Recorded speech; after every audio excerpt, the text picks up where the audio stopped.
ఉగ్రమూకలను మట్టిలో కలిపేశామని పునరుద్ఘాటించారు ప్రధానమంత్రి నరేంద్ర మోదీ. రాముడి తరహాలో ఒక్కసారి వాగ్దానం చేస్తే దాన్ని నెరవేర్చి తీరుతామని, ఇదే సరికొత్త భారత్ విధానమని చెప్పుకొచ్చారు దేశ ప్రధాని. 2 రోజుల బీహార్ పర్యటనలో భాగంగా కరకట్లో నిర్వహించిన బహిరంగ సభలో ఈ వ్యాఖ్యలు చేశారు ప్రధాని.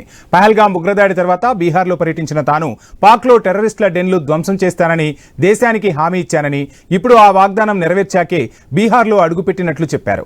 ఆపరేషన్ సింధూర్ భారత అమ్ముల పొదిలో కేవలం ఒక్క బాణం మాత్రమే అని పాక్ తెలుసుకోవాలని హెచ్చరించారు ప్రధాని. ఉగ్రవాదంపై యుద్ధం ముగియలేదని, మరోసారి ఉగ్రదాడి జరిగితే ఈసారి ఆ పాము తలే ధ్వంసమవుతుందన్నారు మోదీ.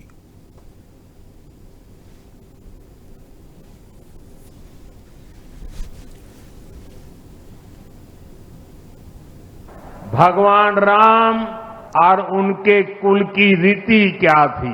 प्राण जाए पर वचन न जाई, यानी जो वचन एक बार दे दिया वो पूरा होकर के ही रहता है। प्रभु श्री राम की ये रीति अब नए भारत की नीति बन गई है। अभी पहलगाम में जम्मू कश्मीर में आतंकी हमला हुआ था, हमारे कितने निर्दोष नागरिक मारे गए।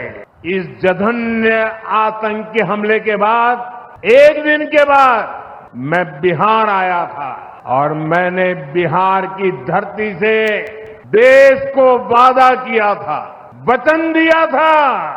बिहार की धरती पर आंख में आंख मिलाकर हमने कह दिया था, आतंक के आकाओं के ठिकानों को मिट्टी में मिला दिया जाएगा। बिहार की धरती पर मैंने कहा था, उन्हें कल्पना से भी बड़ी सजा होगी।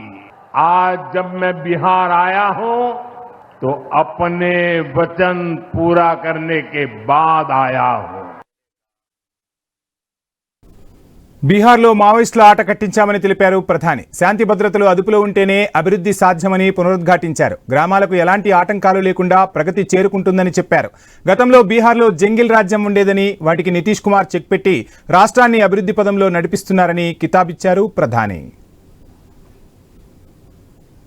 जब माओवादी हिंसा का पूरी तरह से खात्मा हो जाएगा, शांति, सुरक्षा, शिक्षा और विकास गांव-गांव तक बिना रुकावट। ప్రధాని మోడీని కలిసిన యువ క్రికెటర్. అప్డేట్స్ చూసే ముందు బులెటిన్లో షార్ట్ బ్రేక్ తీసుకుందాం. Stay tune.